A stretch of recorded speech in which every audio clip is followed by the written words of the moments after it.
자, 우리 다 같이 사도신경 하심으로 수요 기도에 시작하도록 하겠습니다. 전능하사 천지를 만드신 하나님 아버지를 내가 믿사오며 그의 아들 우리 주 예수 그리스도를 믿사오니 이는 성령으로 잉태하사 동정녀 마리아에게 나시고 본디오 빌라도에게 고난을 받으사 십자가에 못 박혀 죽으시고 장사한 뒤 사흘 만에 죽은 자 가운데서 다시 살아나시며 하늘에 오르사 전능하신 하나님 우편에 앉아 계시다가 들이로서 산 자와 죽은 자를 심판하러 오시리라. 성령을 믿사오며 거룩한 공예와 성도가 서로 교통하는 것과 죄를 사하여 주시는 것과 몸이 다시 사는 것과 영원히 사는 것을 믿사옵나이다. 아멘. 예, 우리 찬송가 449장 부르겠습니다.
우리 시간 함께 합심으로 기도하는 시간을 갖도록 하겠습니다.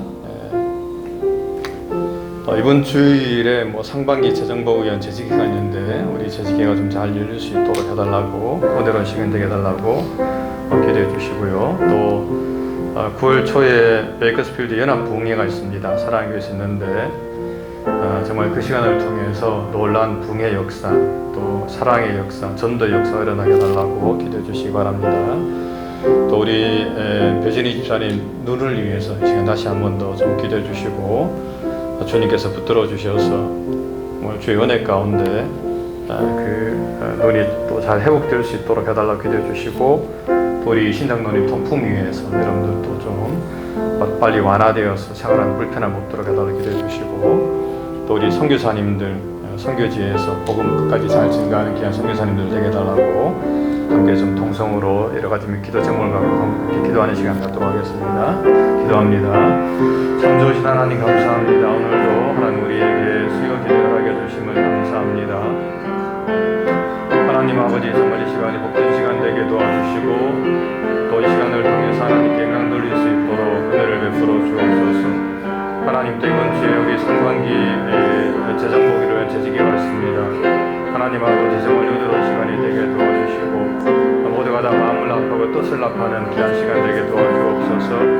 또 베이커스필드 연합봉회가 하나님 걸 초에 있습니다. 아버지 하나님, 그 시간을 통해서 정말 놀라운 봉의 역사가 이 지역 가운데 임하게 도와주시고, 또 사랑의 역사, 믿음의 역사, 또 하나님 전도의 역사가 일어날 수 있도록 은혜를 베풀어 주옵소서. 하나님 아버지, 또 특별히 우리 한우들 위해서 기도합니다. 먼저 우리 사랑 배진 입사님, 하나님 그 눈을 붙들어 주시고, 아버지 하나님 치료하여 주옵소서. 아버지, 정말 그 눈이 잘 볼 수 있도록 주님께서 은혜를 베풀어 주옵소서. 이 시간 성령 하나님께서 함께하여 주옵소서. 우리 신장로님 통풍 가득 함께해 주사 하나님 그 부위가 빨리 가라앉게 도와주시고, 아버지 하나님 그 통풍으로 인해서 당하지 않도록 주님께서 은총을 나리고 주옵소서. 하나님, 또 사랑하는 선교사님들 하나님 선교지에서 복음을 증거하며 또 전도할 때에 하나님께서 함께해 주시고, 하나님 아버지 끝까지 그 사역 잘 감당하는 우리 귀한 선교사님들 되게 은혜를 베풀어 주옵소서. 아버지 하나님, 또 시간 예배의 시간은 신차 시간입니다. 하나님 하시는 시간까지 주 안에서 복된 시간이 되기를 바라보고, 사랑 많으신 예수님 이름으로 기도하옵나이다. 아멘. 참 좋으신 하나님 감사합니다. 오늘도 우리에게 수요 기도 허락해 주시고, 또 작은 인원이지만 또 함께 모여서 또 하나님께 예배하며 또 기도할 수 있도록 은총 허락해 주심을 감사합니다. 하나님, 이 시간 붙들어 주시고, 정말 다시 한 번 더 이 시간 우리의 마음을 다하고 뜻을 다하고 성품을 다해서 살아계신 하나님께 나아가는 귀한 시간 되게 도와주옵소서. 또 하나님 간절한 마음으로 하나님께 늘 기도하게 도와주시고, 그 기도의 응답을 정말 소원하는 우리의 삶이 될 수 있도록 은총을 나리고 주시옵소서. 이 시간 처음 시작하는 시간입니다. 마치는 시간까지 성령 하나님께서 함께 하시길 원하옵고, 사랑 많으신 예수님 이름으로 간절히 기도합니다. 아멘. 예, 우리 말씀은 마가복음 9장입니다. 9장 2절부터 8절까지 말씀 한번 보겠습니다. 마가복음 9장 2절부터 8절까지 함께 읽도록 하겠습니다. 같이 읽겠습니다.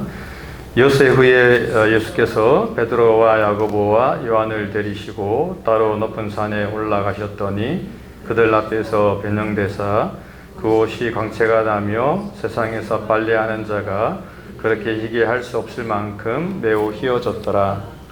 이 엘리야가 모세와 함께 그들에게 나타나 예수와 더불어 말하거늘 베드로가 예수께 고하되 랍비여, 우리가 여기 있는 것이 좋사오니 우리가 초막셋을 짓되 하나는 주를 위하여 하나는 모세를 위하여 하나는 엘리야를 위하여 하사이다 하니, 이는 그들이 몹시 무서워하므로 그가 무슨 말을 할지 알지 못함이더라. 마침 구름이 와서 그들을 덮으며 구름 속에서 소리가 나되 이는 내 사랑하는 아들이니 너희는 그의 말을 들으라 하는지라. 문득 둘러보니 아무도 보이지 아니하고 오직 예수와 자기들 뿐이었더라. 아멘. 네, 오늘 이 본문의 말씀을 가지고 변화산과 갈보리산이라고 하는 제목으로 이 말씀을 함께 좀 생각해보는 그런 시간 갖도록 하겠습니다. 지난주에 이제 우리는 이 베드로의 이제 주는 그리스도 신이다라고 하는 그런 고백 후에 이제 비로소 성경에 비로소라고 되어 있는데 비로소 이 십자가의 길을 가야 된다는 예수님의 말씀을 좀 함께 살펴보았습니다. 물론 이제 그 말을 듣고 이제 베드로는 이제 항변했습니다. 여기서 항변했다라고 하는 말은 이제 예수님을 꾸짖었다 이런 말인데, 이제 그리고 이제 그 말을 들은 예수님께서는 그렇게 항변하는 베드로를 보고 예수님은 도리어 이제 심히 꾸짖으시면서 누구든지 자기를 따라오기 위해서는 자기를 부인하고 자기 십자가를 지고 나를 쫓아야 된다라고 이렇게 예수님께서 말씀을 하셨습니다. 그렇다면 예수님께서 이제 제자들에게도 이렇게 말씀하신 이유가 무엇일까? 그러니까 왜 제자들에게도 이 고난의 길과 십자가의 길을 가야 되느냐라고 말씀하신 이유는 오직 이제 그 길에만 구원이 있고 또 하늘의 영광이 있기 때문에 그렇다라고 제가 좀 말씀을 드렸습니다. 다시 말하면 그 십자가의 길을 벗어나서는 구원도 없고 또 하늘의 영광도 없기 때문에 예수님께서는 꼭 그 길을 걸어야 된다라고 이렇게 제자들에게 말씀을 하신 것입니다. 물론 이제 주님께서 요구하신 이 십자가의 길을 간다고 하는 것은 결코 쉬운 일은 아닙니다. 그 길을 간다고 하는 것은 때로 우리의 모든 것을 포기하고 때로 우리가 가진 세상의 모든 것들을 내려놓아야 될 때도 있다라고 하는 것입니다. 하지만 성경은 그 길을 가야만 한다라고 이렇게 말씀을 하고 있습니다. 이유는 그 길 끝에 주님이 계시고 그 길 끝에 구원이 있고 그 길 끝에 영생이 있기 때문에 꼭 그 길을 가야 된다라고 성경은 말씀을 하고 있는 것입니다. 그리고 오늘 본문은 이제 여기에 대해서 우리에게 다시 한 번 더 좀 잘 설명을 하고 있습니다. 오늘 본문은 이제 먼저 엿새 후에 예수님께서 이 베드로와 요한과 야고보를 데리고 이제 따로 높은 산에 올라가셔서 그들 앞에서 변형되신 사건으로부터 시작이 되고 있는 것을 좀 볼 수가 있습니다. 여기서 이 엿새 후에라고 하는 말은 이 가이사랴 빌립보 사건, 그러니까 바로 앞에 있었던 직전에 있었던 그 사건 이후로 시간적으로 이제 6일이 지난 후에라고 하는 그런 뜻으로 우리가 좀 보면 되겠습니다. 또한 이 높은 산이라고 하는 것은 이제 학자들은 이 가이사랴 빌립보 지역에서 가장 가까운 헤르몬 산, 헤르몬이라고 하는 산이 있는데 아마 그 산일 것이다라고 학자들은 그렇게 이야기를 하고 있습니다. 또한 이 예수님께서 이제 그들 앞에서 변형되사 구옷이 광채가 나며 세상에서 빨래하는 자가 그렇게 희귀할 수 없을 만큼 희어졌다라고 하는 그런 말은 예수님께서 제자들 앞에서 이제 이 신적인 영광의 모습으로 변화된 것, 그것을 말한다고 우리가 좀 보면 될 것 같습니다. 즉 예수님께서 이 빛과 강체가 나는 이 성자의 모습으로 이렇게 예수님께서 변형이 되셨고 또 이제 그 모습을 제자들이 이제 보았다라고 이렇게 우리 해석을 하면 되겠습니다. 특별히 이제 여기서 마가가 말하는 이 옷의 광채라고 하는 단어가 나오는데 이제 이것은 다니엘서 9장에 나오는 이 말씀을 이제 인용한 것이라고 학자들이 좀 이야기를 많이 합니다. 다니엘서 7장 9절에 오게 되면 내가 보니 왕자가 놓이고 옛적부터 항상 계신 이가 자정하셨는데 그의 옷은 희기가 눈 같고 그의 머리털은 깨끗한 양의 털 같고 그의 보좌는 불꽃이요 그의 바퀴는 타오르는 불이며 라고 이렇게 말씀을 하고 있습니다. 즉 마가는 이제 이 다니엘서의 말씀을 좀 인용하면서 예수님께서 지금 이 변화산에서 그렇게 지금 변화되셨다라고 이렇게 이야기를 하고 있는 것입니다.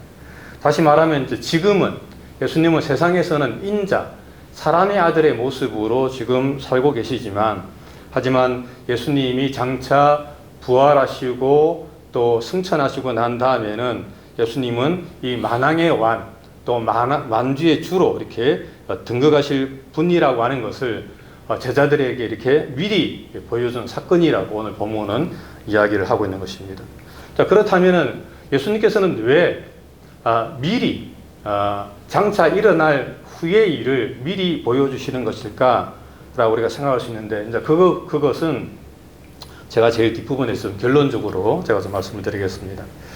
그리고 이제 오늘 본문 4절에 보게 되면 이제 그때에 엘리야와 모세가 함께 나타나서 예수와 더불어 말을 했다라고 이렇게 말을 하고 있습니다. 이제 여기서 모세라고 하는 인물은 우리가 너무나 잘 아는 것처럼 구약의 율법을 대표하는 그런 인물입니다.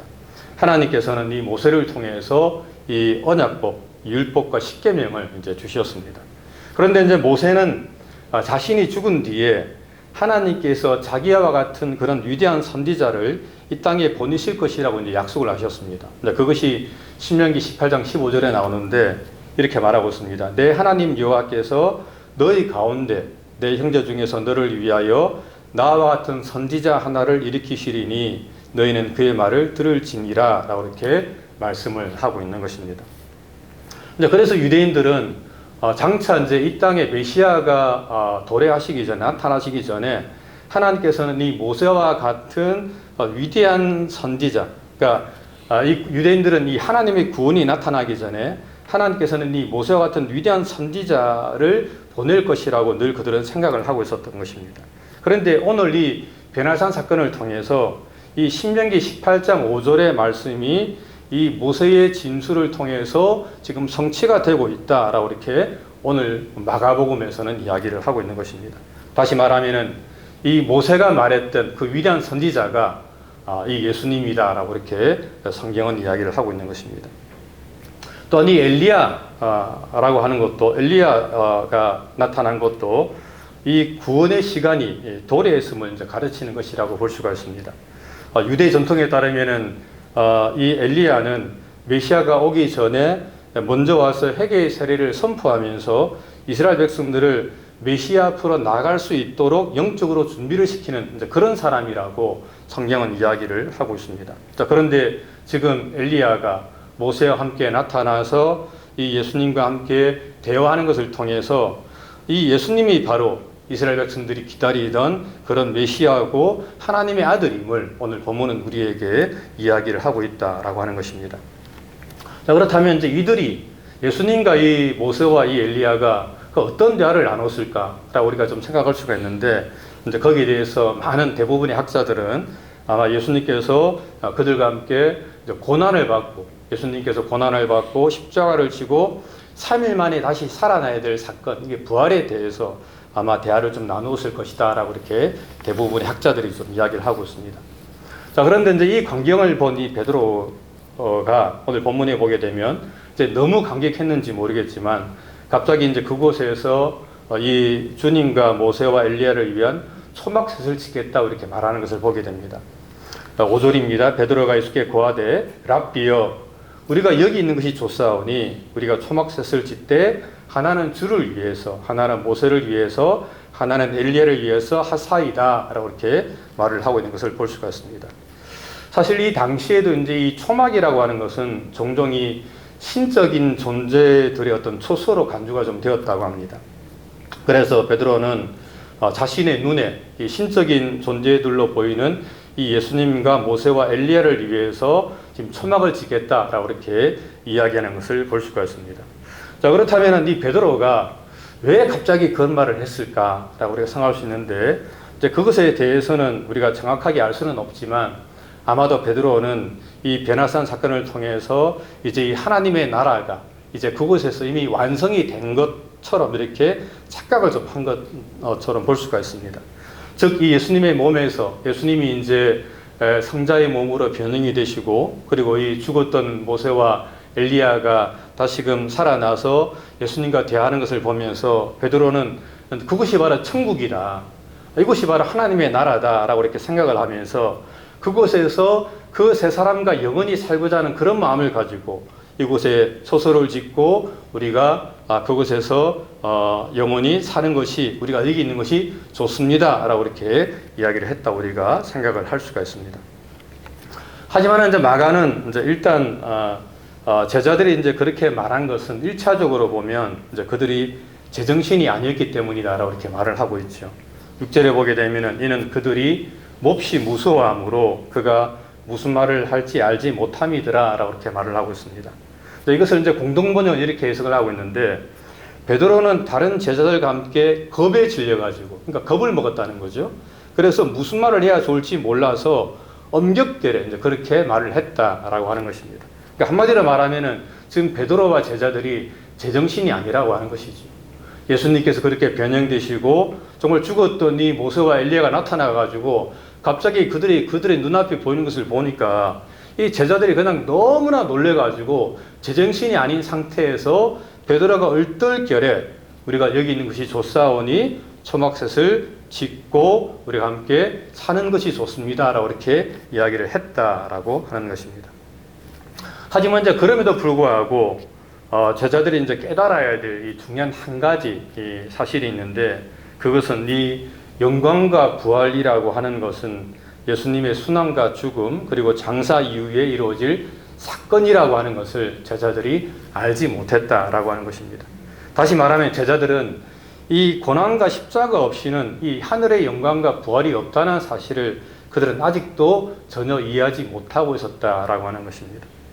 예수님께서는 분명히 앞에서 인자가 많은 고난을 받고 그리고 장로들과 대제사장들과 서기관들에게 버림받아 죽임을 당하고 그리고 난 다음에 사흘 만에 다시 살아나야 될 것이다 라고 이야기했음에도 불구하고 제자들은 이제 그것을 다 잊어버리고 오직 하늘나라의 영광만 구하고 있는 것을 우리가 볼 수가 있다라고 하는 것입니다. 이런 면에서 이 제자들의 이 영적인 눈은 아직까지 띄어지지 않은 상태다라고 이렇게 이야기할 수가 있습니다. 제가 계속해서 이 예수님의 제자들의 영적인 눈이 띄어지지 않고 예수님이 어떤 분인가를 지금 잘 모르고 있다라고 제가 말씀을 드렸는데 오늘 본문에서도 여전히 제자들은 예수님이 어떤 분인지 또 어떤 길을 걸어가야 되는지를 알지 못한 가운데 그렇게 횡설수설하고 있는 것을 우리가 볼 수가 있다라고 하는 것입니다. 하지만 사실 성경은 이 영광과 영광이라고 하는 것, 또 부활이라고 하는 것은 이 고난 없이는, 죽음 없이는 결코 이루어질 수가 없다라고 우리에게 늘 말씀을 하고 있는 것입니다. 그런데 사실 오늘날에도 보게 되면 많은 사람들이 이 교회를 다니면서도 여전히 이 십자가가 없는 영광 혹은 고난과 죽음이 없는 부활을 생각하는 사람들이 많이 있다라고 하는 것입니다. 또 어떤 사람들은 이 예수님을 믿으면 무조건 잘 돼야 되고 또 잘 살아야 된다라고 이렇게 생각하는 그런 사람들도 있습니다. 그 대표적인 사람이 이 바로 긍정의 힘과 또 잘 되는 나라고 하는 책을 지은 조엘 오스틴 목사입니다. 제가 하나 지금 사진에 나오고 있습니다만은 사실 이 조엘 오스틴 목사는 지금도 자신의 교회에서 그렇게 설교를 하고 있습니다. 제가 이제 들어보니까 이 조엘 오스틴 목사가 엄청나게 잘 살더라고요. 교회 내에서 사례비를 받지 않는데 근데 그럼에도 불구하고 전용 자가용이 있습니다. 전용 비행기가 있어요. 자기 전용 비행기. 그리고 슈퍼카가 몇 대가 있고 돈이 정말 이게 우리 일반인들 상상하지 못할 만큼 엄청난 돈을 가지고 있더라고요. 그러면 조엘 오스틴 목사 하는 이야기가 뭐냐면은 예수를 믿는 사람은 잘 살아야 된다는 거예요. 그렇지 않으면 덕이 안 된다는 거예요. 못 살면 덕이 안 되기 때문에 전도도 안 되고 하나님의 영광을 가리기 때문에 예수를 믿는 사람은 잘 살아야 된다라고 하는 것이 저 사람의 지론입니다. 그런데 그 설교에 대해서 그 가르침에 대해서 이제 사랑의 교회 옥하는 목사님은 이렇게 한 줄로 좀 평가를 하고 있더라고요. 그 설교는 다분히 심리학적이고 또한 자기 체면적인 긍정의 힘을 강조하는 것으로 그가 강조하는 내용은 성경 어디에도 없으며 이러한 긍정의 힘과 자기 사랑은 복음의 본질을 왜곡하는 비성경적인 내용이다 라고 이렇게 옥하는 목사님은 비판을 하는 것을 제가 좀 보았습니다. 또한 어떤 목회자는 또 이렇게 이야기하더라고요. 이 긍정의 힘이라고 하는 것을 이제 두란노 출판사에서 출판을 했는데 그것을 알고 이 사람이 깜짝 놀랐다는 거예요. 어떻게 이 긍정의 힘이라고 하는 책을 두란노 그것도 기독교 출판사에서 출판할 수 있을까? 그러니까 자신은 이 다른 상업적인 출판사에서 나온 줄 알았는데 두란노에서 나온 걸 보고 깜짝 놀랐다고 하는 것입니다. 그러면서 그 사람 하는 이야기가 두란노가 이제 지나간 이야기입니다만은 두란노가 지금이라도 책을 전량 수거하고 이미 책을 산 독자들에게 환불 조치를 해준다면 이 한국 기독교 출판사는 한 차원 더 발전할 것이다 라고 이렇게 말하는 것을 제가 좀 보았습니다. 여러분 그렇습니다. 이 십자가 없는 영광이라고 하는 것, 죽음이 없는 부활을 가리키는 것은 그것은 잘못된 가르침이고 비성경적인 가르침이라고 이야기할 수가 있습니다. 그런 가르침은 사실 성경을 우리가 아무리 읽어보고 뒤져봐도 그런 내용은 없습니다. 그런데 오늘날도 많은 사람들이 그렇게 가르치고 있다라고 하는 것입니다. 그런 면에서 우리는 사실은 우리가 주님 앞에 가는 그날까지 우리는 자기 부인의 길과 또 자기 십자가의 길을 지고 우리는 주님의 길을 쫓아가는 삶을 살아야 된다라고 하는 것입니다. 자, 그리고 이제 바로 그때에 이 구름 속에서 이제 제자들에게 이는 내 사랑하는 아들이니 너희는 그의 말을 들으라 하는지라 라고 하는 그런 목소리가 들렸다라고 오늘 본문에 말씀을 하고 있습니다. 자, 여기서 이제 구름이라고 하는 것은 하나님의 현년을 말합니다. 또 하나님의 어떤 임재를 상징하는 어떤 그런 단어입니다. 근데 성경은 하나님께서 이 구름을 통해서 이 사람들에게 나타나셨다라고 이렇게 말씀을 하고 있습니다. 하지만 오늘 본문에서 우리가 기억해야 될 중요한 한 가지는 그것은 예수님은 하나님의 아들이시다라고 하는 것입니다. 이는 내 사랑하는 아들이니 라고 이렇게 하나님께서 친히 제자들에게 말씀을 해 주셨다라고 하는 것입니다. 시편 기자는 이제 이 본문에 대해서 시편 2장 7절에서 하나님께서 예수님을 낳았다라고 이렇게 말씀하고 있습니다. 여호와께서 내게 이르시되 너는 내 아들이라 오늘 내가 너를 낳았도다라고 이렇게 말씀을 하고 있습니다. 하지만 여러분, 우리가 이 본문을 보면서 우리가 잘못 생각하면은 하나님이 예수님을 낳았는가? 라고 이렇게 생각할 수가 있습니다. 다시 말하면 하나님이 먼저 계셨고 그 하나님이 예수님을 낳았다라고 하는 그런 개념으로 우리가 잘못 이해를 할 수가 있다라고 하는 것입니다. 하지만 여러분, 그것은 우리가 좀 잘못된 생각입니다. 다시 말하면은 그렇게 이야기해 버리면 이 삼위일체의 교리가 맞지 않는 겁니다. 그러니까 하나님이 계셨고 하나님이 낳았다라고 하는 개념을 우리는 이제 시간적인 개념으로 생각을 하는 거예요. 그러니까 우리 인간이, 우리 사람들이, 우리는 시공간이 있기 때문에 우리가 이게 내가 오늘 너를 낳았다라고 이야기하면 하나님이 예수님을 낳았구나. 그래서 성부가 되고 성자가 되는구나라고 생각하는데 우리는 이것을 시공간적인 개념으로 생각해서는 안 되고 저기서 말씀하시는 내가 너를 낳았다라고 하는 것은 시공간이 존재하기 전에 영원 세계에서 하는 이야기라고 우리가 봐야 됩니다. 그러니까 영원 세계에서 시간이 없고 공간이 없는 그런 세계에서 하나님께서 예수님을 낳았다라고 하는 그런 개념으로 이야기하는 것이지 시간적인 개념으로 낳았다라고 하는 뜻이 아닌 겁니다. 그런 의미에서 우리가 이 삼일체라고 하는 그 교리를 우리 인간들은 사실은 이것을 상상을 할 수가 없는 거예요. 아무리 왜냐하면 우리는 단 한 번도 우리가 영혼 속에서 살아본 적이 없기 때문입니다. 우리는 다만 시간적인 공간, 또 시간적인 개념, 공간적인 개념을 살았기 때문에 저렇게 이야기하는 것을 우리가 상상을 우리가 할 수가 없다라고 하는 것이죠. 이런 면에서 이 삼일체 교리라고 하는 것을 완전히 이해하는 것은 사실은 불가능하다라고 우리가 생각을 좀 하면 좋을 것 같습니다. 또한 두 번째로 하나님은 제자들에게 이제 그의 말을 들으라라고 이렇게 말씀을 하고 있습니다. 여기서 이제 그의 말을 들으라라고 하는 것은 이 모세나 엘리야의 말을 듣는 것도 좋지만 하지만 정말 너희들이 들어야 될 말씀은 바로 하나님의 말씀이다라고 이렇게 이야기를 하는 것입니다. 그리고 이제 이것을 통해서 하나님께서는 예수님께서는 이 모세나 엘리야보다도 더욱더 위대한 선지자, 위대한 하나님의 아들이심을 오늘 이 말씀을 통해서 분명하게 제자들에게 이야기하고 있는 것을 볼 수가 있습니다. 그리고 이제 오늘 본문에서 변화산 사건은 그렇게 끝이 났다라고 이렇게 이야기를 하는 것이죠. 자, 그렇다면 이제 제가 앞에서 말씀드린 것처럼 그렇다면 예수님께서는 왜 제자들에게 이 변화산 사건을 그러면 미리 보여주셨는가라고 하는 것입니다. 사실 이 사건은 후에 예수님께서 부활하시고 혹은 성천하시고 난 다음에 제자들이 목격해야 될 광경인데 그때 예수님께서는 미리 그 사건을 앞당겨서 지금 제자들에게 보여주고 있는 것입니다. 예수님께서는 가이사랴 빌립보 사건 이후에 바로 이 베나산 사건을 제자들에게 보여주면서 자신의 영광을 제자들에게 지금 드러내고 있는 것입니다. 그렇다면 여러분, 왜 예수님께서는 이 사건을 가이사랴 빌립보 사건 그 다음 바로 이어서 그 사건을 보여주고 있을까요? 그것은 제자들에게 그 고난의 길과 또 죽음의 길과 십자가의 길 바로 다음에 말할 수 없는 이 영광의 길이 있다는 것을 보여주시기 위해서 예수님께서는 이 베나산의 이 영광을 제자들에게 보여주었다라고 하는 것입니다. 다시 말하면 이 십자가의 길을 가는 것이 결코 쉽지가 않습니다. 이 길은 사실은 죽음의 길입니다. 고난의 길입니다. 그러므로 예수님께서는 꼭 그 길을 걸어가야 된다라고 이야기함에도 불구하고 제자들은 그것을 받아들이기가 너무나 힘든 것입니다. 그래서 베드로가 항변한 이유도 거기 있습니다.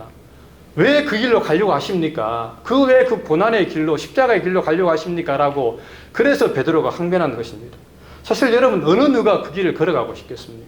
우리가 그 길이 죽음의 길이고 십자가의 길이고 고난의 길인데 어느 누가 그 길을 향해서 그냥 아무렇지도 않게 담담하게 그 길을 걸어갈 수가 있겠습니까? 그런데 오늘 본문에서 예수님께서는 그 광경을 보여주시면서 베나산에서의 그 광경을 보여주시면서 그 십자가의 길 다음에 이 영광의 길이 있다는 것을 보여주시면서 제자들에게 그 길을 걸어오라라고 이렇게 말씀을 하고 있는 것입니다. 다시 말하면은 십자가의 고통을 다한 후에 그 고통을 잊을 만큼 말할 수 없는 하나님의 영광이 십자가의 길 다음에 기다리고 있다라고 하는 것입니다. 즉 베나산 사건이라고 하는 것은 미리 맛보는 천국의 기쁨이고 또 미리 맛보는 하나님의 사랑이고 미리 맛보는 구원의 영광이라고 이야기를 할 수가 있는 것입니다. 그러면서 마가는 이것을 통해서 제자들에게 그리고 우리들에게 담대하게 그리고 그것을 그 하나님의 영광을 바라보면서 오늘도 그 십자가의 길을 걸어가라라고 우리에게 요구를 하고 있는 것입니다. 십자가의 길 다음에 그 영광의 길, 말할 수 없는 그 영광의 길이 예비되어 있으므로 그것을 피하지 말고 고난의 길과 십자가의 길로 나아가라라고 오늘 본문은 우리에게 말씀을 하고 있다라고 하는 것입니다. 이런 면에서 오늘 이 사건, 베나산의 사건은 사실 우리에게 정말 많은 것들을 교훈한다라고 이야기할 수가 있습니다. 오늘날 많은 사람들이 사실 십자가를 지기 싫어하잖아요. 그 길을 가는 것을 우리가 거부하잖아요. 그 길을 걸어가는 것. 우리 주인이가 그러더라고요. 한 번은 그냥 저한테 그러더라고요. 아빠를 가만히 보니까 이렇게 좀 고난의 길, 십자가의 길을 걸어갈 것 같지는 않다고 그렇게 갑자기 저한테 또 이야기를 하더라고요. 제가 그 이야기 들으면서 그냥 아무 대꾸도 안 했습니다만 우리 주영이 눈에 좀 그렇게 보였는지도 모르겠어요. 근데 저는 사실은 제가 살아온 삶 자체가 그냥 주를 위해서 일평생 살아왔다라고 저는 생각을 하는데 우리 주영이 볼 때는 제가 좀 편하게 좀 지내고 있는 것처럼 그렇게 보일까 봅니다. 하지만 사실 제가 그 길을 걸어가고 있는 거죠. 주를 위해서 이 길을 걸어가고 또 주의 영광을 위해서 또 제게 주어진 십자가를 지고 제가 이 길을 지금 걸어가고 있는 것입니다. 이런 면에서 성경은 우리에게 십자가를 지고 그 길을 끝까지 걸어가라 라고 이렇게 말씀을 하고 있습니다. 이유는 그 십자가의 그 사건 후에 이 말할 수 없는 영광이 기다리고 있기 때문이다 라고 이렇게 말씀을 하고 있는 거죠. 그래서 바울도 이렇게 이야기하고 있습니다. 생각하건대 현재의 고난은 장차 우리에게 나타날 영광과 좋게 비교할 수 없도다. 사실은 이제 개역 한글에 보게 되면 좋기라는 단어가 있는데 개역 개정에는 이게 빠져 있거든요. 영광과 비교할 수 없다라고 이렇게 이야기를 하고 있습니다. 그리고 이제 이것을 공동 번역은 이렇게 번역하고 있습니다. 장차 우리에게 나타날 영광에 비추어 보면 지금 우리가 겪고 있는 이 고통은 아무것도 아니라고 생각합니다. 라고 이렇게 번역을 하고 있는 것입니다. 여러분 말씀 맺겠습니다. 우리는 이 갈보리 산의 죽음 후에 베나사의 영광을 우리가 경험하게 될 것입니다. 그리고 이제 그 베나산의 영광은 지금 우리가 겪고 있는 이 고통과는 비교할 수도 없을 만큼 큰 하늘나라의 영광이다라고 성경은 우리에게 말씀을 하고 있습니다. 그러면서 성경은 우리에게 그 길을 걸어가라라고 이렇게 이야기하고 있습니다. 특별히 이제 우리가 이 베나산의 영광, 제가 앞에서 말씀드린 것처럼 예수님께서 베나산의 영광을 보여주신 것은 이 갈보리 산의 고난을 고치지 않고서는 그 누구도 이 베나산의 영광으로 우리가 올라갈 수가 없기 때문에 그렇습니다. 그래서 예수님께서는 자기를 부인하고 자기 십자가를 지고 나를 쫓으라 라고 이렇게 말씀을 하고 있는 것입니다. 그리고 그것을 쫓아서 갈보리 언덕까지 올라가서 예수님과 함께 그 십자가에서 죽은 그 사람만이 베나산의 영광을 경험하게 될 것이다 라고 성경은 우리에게 이야기를 하고 있는 것입니다. 그러므로 우리들도 우리에게 주어진 십자가, 자기를 부인하고 자기 십자가를 지고 주님을 쫓아가야 됩니다. 한 번은 주님이 그러더라고요. 아빠, 자기 부인하는 게 뭐야? 라고 이렇게 질문을 하더라고요. 제가 이제 수요일마다 이렇게 이야기하니까 이제 잠깐 이야기하면서 과연 자기 부인이 뭘까? 우리가 큰 것보다는 자기 부인, 어떻게 보면 작지만은 순간순간 자기 욕심을 내려놓는 것, 이것이 자기 부인이 아닐까라고 우리가 좀 대화를 나누었습니다. 내가 좀 갖고 싶은 게 있는데 사실 그 갖고 싶은 게 나 욕심 때문에 갖고 싶은 게 좀 있어요. 그러면은 그것을 좀 내려놓는 것, 이게 좀 자기 부인이 아닐까. 작지만은 그렇게 우리가 날마다 자기를 좀 부인하면서 살아가야 되지 않을까. 아닙니까? 안 믿는 사람처럼 그냥 갖고 싶은 것 다 가지고 하고 싶은 것 다 하면서 그렇게 살아가는 것, 이건 결코 자기 부인이 아니다.